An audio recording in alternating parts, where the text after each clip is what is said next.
Nope. Atlantis never flooded, it froze. It was a bad scene in the car. I thought this girl was taking me home, but her friend didn't like it.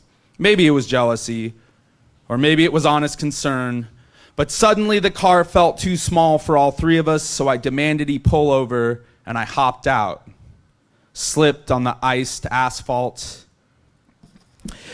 It was winter in Vail, Colorado. It was winter in the hearts of man and beast alike, cold as the deserted marble halls of doubt, and ice crept along any given surface like an invisible shadow.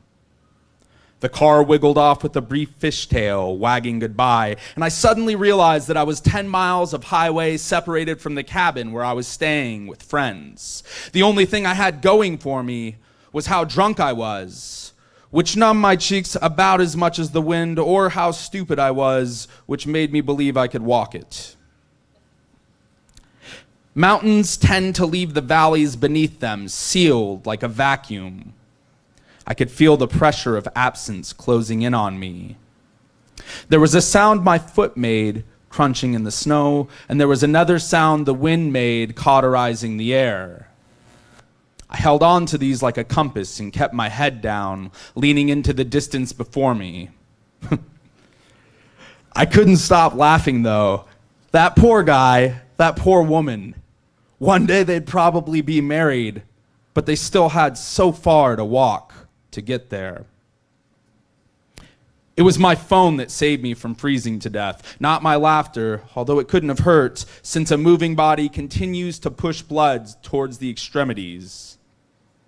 My friends finally called, concerned to have left me with strangers in the state I was in.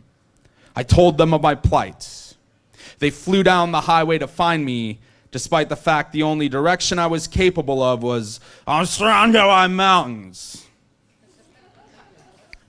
It still feels like I'm surrounded by mountains.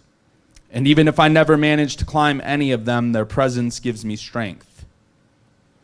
I am a man who constantly finds himself in predicaments that only solve themselves as spiritual riddles. Maybe not freezing to death alone on the side of a highway is a metaphor the universe uses for forgiveness. It only makes sense because we could all use a bit more of that.